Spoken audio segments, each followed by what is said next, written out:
네, 안녕하세요. 별별 시네마 온라인 상영 진행을 맡은 큐레이터 최주용입니다. 만나서 반갑습니다. 10월 13일 별별 시네마 온라인 상영 작품은 이영미 감독님의 자전적인 다큐멘터리 영화 언프리티 영미였습니다. 이 자리에 영화를 연출하신 이영미 감독님께서 나와주셨고요. 함께 영화에 대한 이야기 나눠보도록 하겠습니다. 네, 감독님 간단한 인사말 부탁드리겠습니다. 네, 안녕하세요. 저는 이 다큐멘터리에 출연하고 연출한 이영미라고 합니다. 반갑습니다.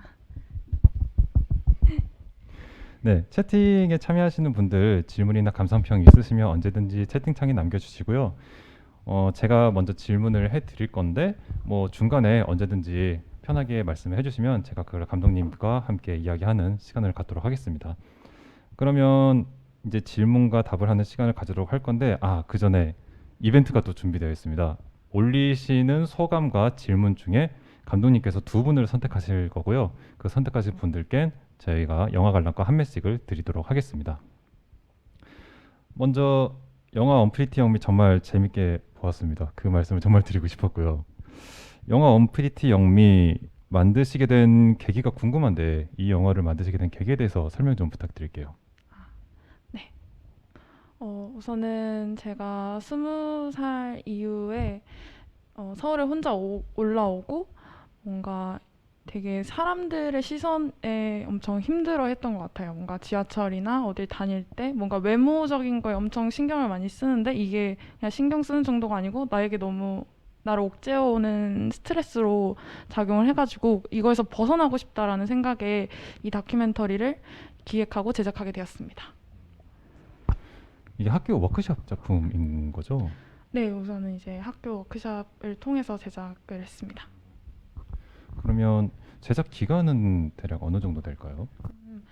이게 우선은 제가 참여 관찰 방법이라는 수업을 통해서 이제 한 학기 동안 저의 뭔가 외모에 내가 어떤 감정을 가지고 있는지, 뭐 사람들의 시선이 얼마나 신경 쓰이고 그 신경 쓰일 때 느끼는 감정이 어떤 건지 되게 스스로를 관찰하고 나를 돌아보는데 이제 한 학기 정도 6개월을 보냈고 이제 그걸 바탕으로 이제 촬영하고 제작하는데 6개월을 보내서 총 1년 정도 걸렸습니다. 그럼 물론 계속 쭉 촬영하신 건 아니시겠지만 어쨌든 전체적인 제작 기간은 그게 지금 후반 작업까지 포함해서 말씀. 네. 어, 지금은 그러면 외모 컴플렉스라고 할게요. 예, 네. 그렇게 영화상에 나왔으니까 그때와 비교했을 때 조금 달라지신 점이 있을까요? 어, 확실히 뭔가 이제 다큐를 만들고 막 확 그게 없어졌다 이런 건 아닌데 뭔가 신경을 좀 덜 써봐야겠다. 내가 왜 저 사람한테 이렇게 사람들의 시선에 신경 쓰는데 이렇게 내 감정과 시간과 나의 힘을 소비할까 이런 좀 생각에 좀 스스로를 편하게 만들어 보자라는 의식은 계속 했던 것 같아요. 그냥 지하철을 타도 뭐 그냥 좀 편하게 타고 뭐 사람들의 시선이 저 사람이 날 보고 있지 않을 거라고 그냥 의식적으로 생각하고 이러다 보니까 조금 그 뒤로는 물론 여전히 조금 신경 쓰이는 부분도 있지만 확실히 편해지긴 했어요. 과거보다는. 네. 이제 작년 영화죠. 위아포티라는 영화도 생각이 났어요. 혹시 보셨는지 모르겠는데 넷플릭스에서 서비스하고 있거든요. 이게 대략 스토리를 말씀드리면 성공한 예술가를 꿈꿨는데 어느덧 나이는 40살이 되도록 변변찮은 이력을 가진 극작가가 자기 이야기를 랩으로 한다는 내용의 영화거든요. 이 영화도 실제 극작가이자 래퍼로 활동 중인 감독이 직접 연출과 각본을 맡은 영화인데 가사로 다루는 소재는 다르지만 본인의 이야기를 랩으로 한다는 공통점이 있어요. 그 영화를 보니까 고등학교 때 축제 때인 것 같아요. 그때도 랩을 하신 것 같은데 언제 랩을 시작하시게 된 거예요? 또 어떻게 그걸 하시게 된 건지. 우선은 고등학생 때 근데 한창 쇼미더머니가 유행하고 되게 인기가 많았는데 그때 이제 좀 어, 되게 좋아했어요. 따라하는 것도 좋아하고 뭔가 그 래퍼들이 뭔가 멋있게 자기 얘기를 랩이라는 걸 통해서 하는 모습이 되게 약간 좀 동경을 했었던 것 같아요. 그때부터. 근데 그렇다 해서 뭐 제가 직접 제 이야기를 해보야겠다 이런 생각은 없었는데 이제 이 22살 때 이 작업을 하게 되면서 어떤 방식으로 나의 이야기를 좀 풀어낼 수 있을까 고민을 하다가 제가 좋아했던 랩이 떠올라가지고 주변에서 이제 랩 해보는 건 어때? 이렇게 툭 던졌는데 괜찮은데? 한번 해볼까? 약간 이런 생각으로 시작했습니다. 영화 보면 대학 들어와서는 랩을 안 하신 것 같아요. 그죠? 이게 네네네. 예, 그러다가 이제 중간에도 나왔지만 한번 해보자 해서 하는 것처럼 그려졌는데 이 선후 관계가 조금 궁금하거든요. 이게 다큐를 찍다가 중간에 그런 결정이 나서 랩을 하게 된 건지 그런 랩하는 장면이 삽입이 된 건지 아니면 랩을 하겠다고 결정하시고 나서 이제 다큐를 찍기로 뭐 결심을 하신 건지. 아, 우선 이제 랩은 그냥 고등학교 때 따라하던 정도였다가 대학교 와서는 별로 신경 안 쓰다가 이제 다큐를 만드는 데 있어서 그러니까 외모 이걸 만들기로 결정은 이미 한 상태였고 근데 뭔가 이게 어떤 나의 찡찡거림? 그냥 나의 약간 나 힘들어라고만 보는 사람한테 전달하고 싶진 않다라는 생각이 들었고 그러면은 그걸 넘어서서 어떻게 내가 내 이야기를 누군가한테 전달할 때 조금 더 호소력 있게 전달력을 있게 작업을 할 수 있을까 고민을 하다가 이제 랩을 그때 선택을 했어요. 제작하는 중에 그래서 주변에 이제 선생님을 섭외를 해가지고 급하게 이제 배우면서 네 랩을 요소로 집어넣게 되었습니다. 지금 제재님께서 영화 소감을 올려주셨어요. 영화에서 자신을 솔직하게 드러내기 어려운데 감독님 자신의 이야기를 너무 용기 있게 해주셔서 뭔가 저릿한 감동을 느꼈어요. 영화 잘 봤습니다라고 소감을 올려주셨습니다. 서은서님께서 질문해 주셨는데 자신을 소재로 한 자전적인 이야기를 만들게 되면 찍는 과정에서도 예기치 못하게 자신의 모습을 보고 이야기의 방향이 달라질 수도 있을 것 같은데요. 1년여 동안 만들면서 어떤 변화를 겪으셨는지도 궁금해요. 그렇죠. 아마 이 다큐를 찍겠다고 처음에 결정하셨을 때 그렸던 그림과 그리고 이거를 제작하시면서 분명히 좀 달라진 지점도 좀 있었을 것 같아요. 네. 우선은 나 외모 콤플렉스가 있어서 이걸 만들고 싶다라고 얘기를 하면 사람들이 다 이해를 못 하는 거예요. 너가 왜 그런 콤플렉스를 힘들어하냐? 난 이해가 안 된다.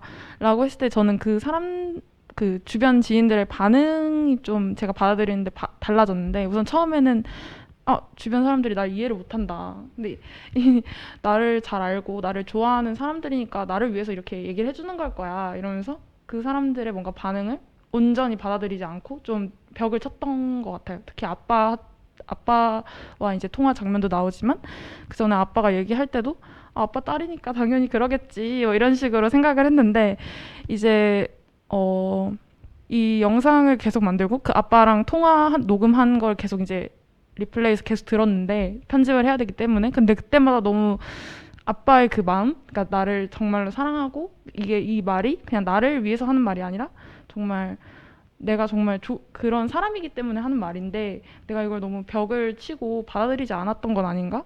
진심을 내가 너무 몰랐던 건 아닌가? 이런 좀 변화가 있었어요. 이 외모 컴플렉스가 언피리티 영매의 주된 이야기인데 이게 참 이겨내기 어려운 것 같아요. 그러니까 외부의 적은 그냥 싸워서 이긴다는 어떤 공식이라도 존재하잖아요. 근데 이 외모 컴플렉스에 있어서 이겨내야 할 대상은 사실 자기 자신이거든요. 영화에서도 나왔지만 그 시작은 외부의 시선을 시작은 했겠죠. 근데 지금 나에게 작용하는 건 타자화 됐지만 결국은 나의 시선인 거잖아요. 내가 나 자신을 스스로 얽매이는 건데 물론 외부의 시선이 아주 없다고는 할 수는 없지만 흔히 나 자신과의 싸움이 가장 어렵다고 하는데 여기에 딱 걸맞는 말인 것 같아요. 근데 사실 외모 컴플렉스에서 완전히 자유로운 사람은 없죠. 예, 특히 대한민국이 그게 좀 심한 것 같아요. 이게 예쁘다 안 예쁘다 뿐만이 아니고 나이 직접적으로 얘기하면 늙음에 대한 부정적인 태도가 좀 강하잖아요. 저희 나라는 표현이 안 맞죠. 우리나라는. 사실 저희 역시도 여기서 좀 자유롭지는 못해요. 저도 좀 요새 남자들도 되게 많이 꾸미잖아요. 네. 예, 막 눈썹 다듬고 막 하는데 막 보톡스 넣고 뭐 너무 길게 하면 저도 좀 그렇고. 요새 마스크 보면은 다 답답하다고 하는데 네. 어떤 분들은 또 마스크가 편하다고 하시는 분들도 있어요. 예, 마스크를 쓰면은 좀 더 컴플렉스를 막을 수 있으니까 또 네네. 그런 분들도 많고. 근데 우리 사회는 왜 그러는 걸까요? 유독 좀 심한 것 같아요. 뭔가 그냥 만나자마자 그냥 뭔가 너 살 빠졌네? 뭐 이런 얘기를 너무 자연스럽게 하는데 사실은 그렇게 뭔가 하는 게 결국 상대의 외형을 평가하는 요소들이 들어가 있잖아요. 근데 그게 너무 자연스럽게 받아들여지고 자연스럽게 내뱉는 게 저희한테 너무 자연스러워서 이게 잘못됐는지 잘 모르는 것도 많은 것 같고 특히 뭐 학창 시절에 뭐 외모로 놀림하는 거는 너무 자연스러운 일이고 너무 그냥 재미로 그랬는데 왜 그래? 이런 식의 반응이니까 좀 그게 너무 자각을 못하면서 서로 상처를 주고 있는 건 아닐까라는 생각을 좀 많이 했습니다.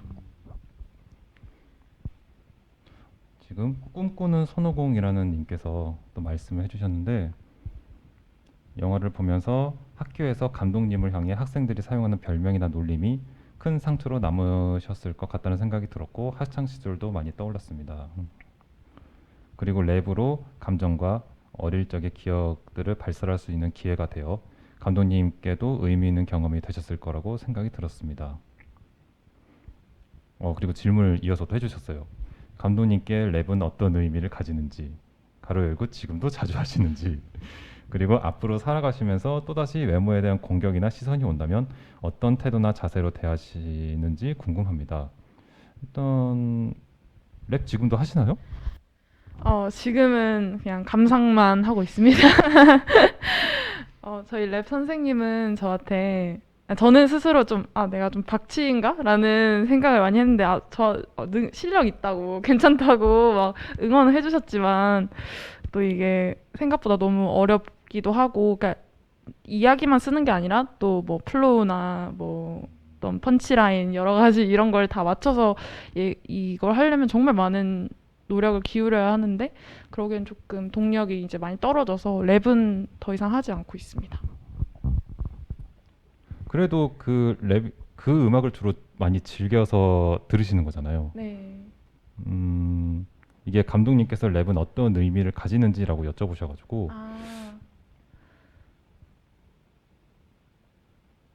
뭔가 좀 네. 이걸 어떻게 대답을 하셔야 될지 모르겠죠. 제가 그 꿈꾸는 손오공님께서 하시는 질문과 연결해가지고 네. 지금 또 서은서님께서 아버지가 다큐멘터리를 보시고 어떤 반응을 하셨는지도 궁금해요라는 질문이 있는데 아버님께서도 이걸 보셨을 거잖아요. 네. 어떤 반응이셨어요? 아버지는 처음에는 또 뭔가 완전히 저를 이해하지는 못하셨거든요. 그러니까 왜 대체 네가 외모 컴플렉스 이렇게 힘들어하는지 모르겠다라기도 하고, 근데 본인 이제 목소리 나가는 부분도 뭔가 머스케 하시면서 은근히 좋아하셨어요. 근데 이제 이게 강주 여성영화제에서 한번 상영을 했고, 저희는 이제 집이 고향이 전남 강진이어서 이제 가까우니까 아버지와 함께 갈 수 있는 기회가 생겼는데, 이제 그때 많은 여성분들이 관객으로 참여해 주셨고, 이제 그분들과 관객과의 대화를 함께 나누는 시간이 있었어요.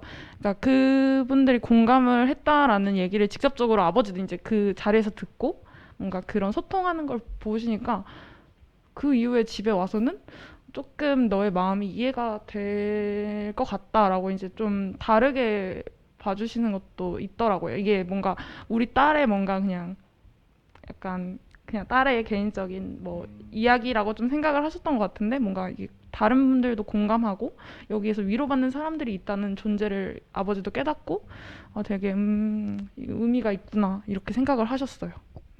그 자리를 통해서 아버님의 어떤 사고도 확장되신 거네요, 그때. 네. 어, 참 아버님의 말이 좀 재밌기는 해요, 영화 속에는. 듣는 사람 입장에서는 좀 속이 터지겠지만, 근데 문득 그런 고민이 들더라고요. 만약 내 자식이, 그러니까 제가 보면서 저런 문제로 고민을 하고 있을 때 나는 어떤 말을 할 수 있을까? 그런 생각이 들었어요. 혹시 감독님이라면 네. 그런 상황일 때 나중에 충분히 올 수도 있는 상황인 네. 거잖아요.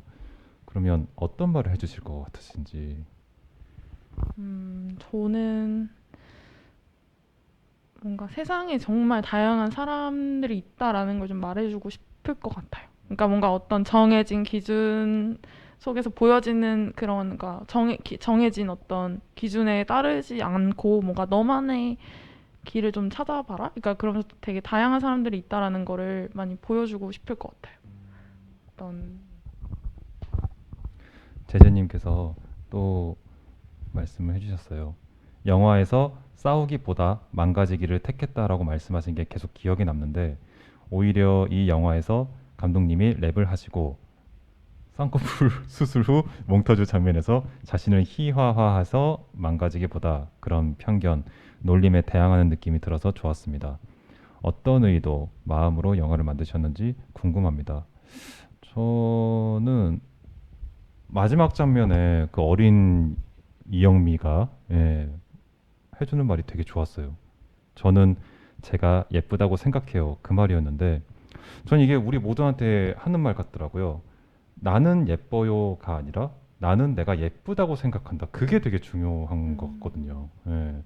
이게 외모뿐만 아니라 살아가는 모든 부분에서 우리 자신에게 해줘야 되는 말처럼 느껴졌어요. 감독님이 이 영화 언프리티 영미를 통해서 사람들에게 전달하고 싶었던 메시지, 말씀이 뭘까요? 어, 그러니까 우선은 제 스스로에게 해주고 싶었던 얘기는 뭔가 너무 뻔할 수 있지만, 그러니까 스스로 자신감을 가져도 된다. 그래 너무 그 저에게 상처를 주고 뭔가 그런 말들을 했던 주변 친구들이 없는 상태인데도 스스로 뭔가 괴로운 거는 뭔가 내 안에 내가 바뀌어야 되는 거라고 생각을 했거든요. 왜냐하면 대학교에 와서는 그런 사람이 주변에 없었고 그런 상처를 덜 받았는데도 불구하고 힘든 건 지금 내 안에서 내 스스로가 벽을 쳐놓고 뭔가 오히려 나를 이렇게 가둔 건 아닐까? 약간 이런 생각이 들어서 그걸 뛰어넘고 싶었고, 그래서 보시는 분들에게도 나 스스로한테 너무 가혹한 기준을 가지고 있는 것 같아요. 제가 많은 분들이. 그래서 좀 그 기준을 내려놓고 자기 자신을 있는 그대로 바라봐 줬으면 좋겠다. 이런 걸 좀 전하고 싶었어요. 근데 꼭 희한하게 꼭 남한테 가혹하거나 아니면은 자기 자신한테 가혹하거나 꼭 둘 중 하나더라고요, 사람들이. 아까 말씀하셨듯이 뭐 좀 뻔한 말일 수도 있는데라는 말을 계속 해주셨는데, 근데 사실은 우리는 답을 다 알고 있어요, 사실. 그쵸? 예, 감독님도 영화에서 말씀하셨다시피 아니 그러니까 아는데 내 마음이 안 되는 거 어쩌라고라고 말씀하시잖아요. 예, 참 그거를 이겨낼 수 있는 힘이랄까? 뭐 그런 거를 내적인 발전 그런 거를 네. 찾아야 되지 않을까 그런 생각이 들어요. 제가 이게 다큐멘터리다 보니까 거기에 관련된 게 좀 궁금해서 제가 여쭤보는 건데 네. 크레딧 보니까 뮤직비디오 부분은 촬영 감독님이 따로 계시고 다큐멘터리 파트에 감독님이 촬영 그리고 촬영 보조로 여러분이 계시더라고요. 저는 좀 궁금했던 게 이게 보통의 다큐멘터리는 대상체를 따라다니면서 이렇게 촬영을 하잖아요. 그런데 이런 자전적 다큐 같은 경우는 촬영을 어떤 방식으로 할까? 보면 후반부에 감독님이 되게 눈물을 흘리시면서 울분을 터뜨리는 그런 장면이 있거든요. 근데 그런 장면 같은 경우에는 뭐 극영화는 레디 액션 하고 연기를 하면 되는 건데 그 장면을 예를 들어서 좀 질문을 드리고 싶어요. 그게 뭐 나 오늘 울 거니까 와서 촬영해 그건 아닐 것 같고 네, 어떤 촬영 방식으로 이게 영화가 만들어진 건지. 우선은 이제 저를 제가 출연하고 또 저를 찍는 거다 보니까 혼자 촬영하는 게 우선 주로 기본이었고, 그래서 항상 스스로 뭘 찍어야 되는지 많이 고민을 하고 그걸 기록해 나가려고 했고요. 근데 이제 뮤직비디오 촬영이나 이런 것들은 어쨌든 그것들은 이제 혼자 촬영하기 너무 어려운 부분이 있어서 주변에 촬영 잘하는 친구에게 부탁을 했고, 그 외에 어떤 뭐 밖에서 나가서 저를 밖에 있는 나를 촬영하고 싶다든지 뭐 이럴 때는 이제 주변의 친구들에게 부탁을 해서 촬영을 좀 했습니다. 왜냐면 이때는 뭔가 촬영 감독을 딱 정해놓고 뭔가 작업을 한다기보다는 우선 내가 찍고 필요하면 그때 좀 친구들을 도움을 받는 스타일로 해서 조금 그런 게 어렵긴 했어요. 뭔가 계속 나를 꾸준히 찍어주는 촬영 감독이 있으면 좋겠다라는 생각을 이제 나중에 하게 됐고요. 그리고 그 이제 우는 장면 같은 경우에는 사실 이제 아버지랑 통화하고 정말 우는 중이었는데 이제 제가 카메라가 당장 없어서 그 이제 학교였는데 그 당시에 옆방에 이제 동기 언니가 카메라가 있는 걸 알고 이제 문을 노크를 해가지고 나 좀 찍어달라. 그걸 기록해야겠는 거예요. 그 상황을. 그걸 기록해두면 언젠가 이게 꼭 필요한 장면이 될 것 같아서 그때 언니에게 부탁을 해서 급하게 찍었던 기억이 있고, 이 작업을 하면서 촬영이라는 게 좀 어떤 일상의 순간들을 포착하는, 그리고 그걸 퍼즐처럼 끼워 맞추는 느낌이 많이 됐던 것 같아요. 이 작업은. 다큐멘터리의 매력이 그런 것 같아요. 예, 또 편집하면서 의미가 좀 달라질 때도 있고. 질문이 또 하나 올라왔는데요. 질문이 많이 해주시네요. 질문을 많이 해주시면서 되게 길다. 그러니까 이게 확실히 어, 그러니까 이 문제에서 자유로울 수 있는 사람이 없고, 사실 여기 이런 문제로 상처를 안 받은 사람은 없을 거예요. 분명히 크건 작건. 그래서 또 이런 반응이 나올 수밖에 없는 것 같고. 네. 마지막 감독님의 어렸을 적 영상이 이 다큐멘터리와 연결이 되는 지점에서 감동이 있었는데요. 자전적인 다큐멘터리를 만드신 것이 어릴 적부터 카메라에 자신을 담아보는 것으로부터 시작된 것이 아닐까 하는 생각도 들고요. 자전적 다큐멘터리만의 매력이 무엇이라고 생각하시나요? 라고 질문을 해주셨습니다. 그 확실히 어릴 적 그 영상들을 아버지가 아카이빙을 다 집에 해놓고 오랜만에 고향 내려갔는데 놀리시더라고요. 너 이랬던 모습도 있는데 지금 왜 그렇게 막 스스로 못생겼다고 생각하냐.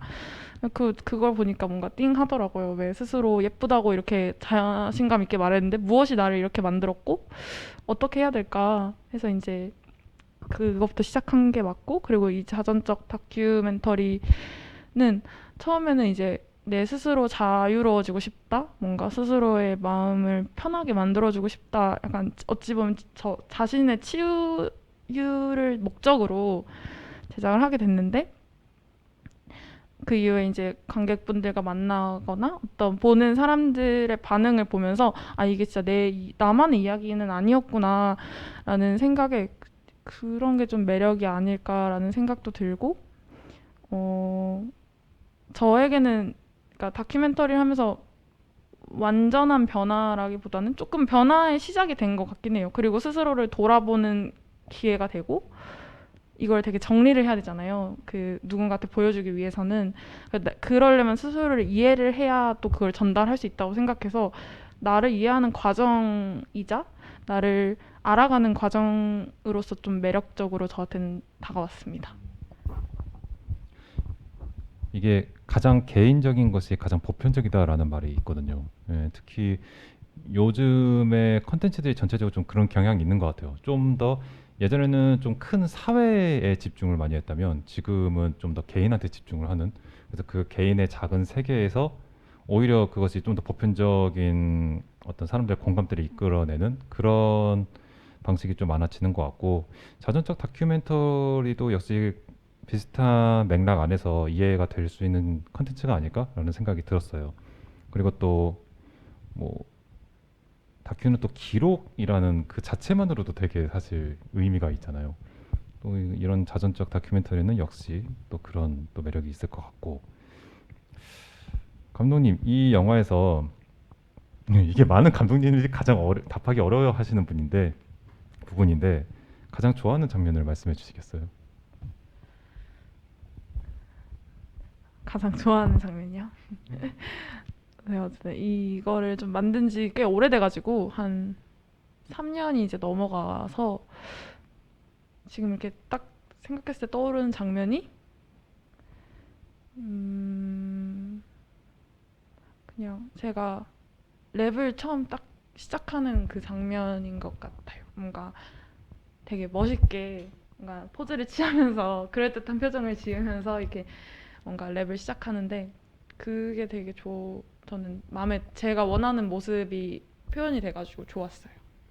네, 그 부분이 확실히 쾌감이 있어요. 그 앞에 계속 뭔가 막 힘들고 막 그런 말을 계속 하다가 갑자기 그때 딴 사람이 된 것 마냥 갑자기 변해가지고 딱 나오는데, 그 뮤직비디오 장면도 그래서 되게 네. 참 재밌게 봤던 것 같고요. 네, 네, 그렇습니다. 감독님 최근에는 어떻게 지내시나요? 혹시 앞으로도 작품 활동을 계속 하시는 건지. 네, 그래서 요즘에도 지금 장편 다큐멘터리 기획하고 제작 중입니다. 그거에 대해서 혹시 소재라도 짤막하게 말씀해 주실 수는 있을까요? 네, 우선은 뭔가 제가 서울에 독립한 지 5년째인데 독립하고 그 외로움에 엄청 많이 힘듦을 느꼈어요. 그래서 아, 나는 왜 이렇게 외로울까라는 질문에서 시작하는 작업이고 이게 그러다 보니까 어떤 외로움을 느끼게 만드는 관계, 약간 연애라든지 가족이라든지 이런 인간과 인간의 관계를 좀 많이 성찰하는 작업으로 지금 진행을 하고 있습니다. 이것도 역시 자전적 다큐멘터리가 되실 거고. 네. 음, 궁금하네요. 기대해 보겠습니다. 네. 네, 저희가 어느새 거의 마칠 시간이 다 됐는데요. 앞에 설명해드렸던 이벤트 시간을 가지겠습니다. 감독님 지금 굉장히 많은 반응이 오셨습니다. 제자님께서 지금 준비하시는 다큐멘터리 재밌을 것 같아요라고 말씀해 주셨습니다. 감사합니다. 두 분을 고르셔야 되거든요. 네. 네, 어쩔 수 없이 누군가는 떨어져요. 감독님한테 모든 게 맡겨져 있는데 네. 안타깝지만 두 분을 선택해 주셔야 될 것 같습니다. 아, 이거 너무 힘든데요. 어, 네, 제가 선택해야 하는 것 같죠? 네. 이거 약간 되게 아까 말씀하신 쇼미더머니 그런 느낌도 드네. 결국에는 누군가는 탈락시키고 누군가는 붙이고. 아이고, 저는 그러면은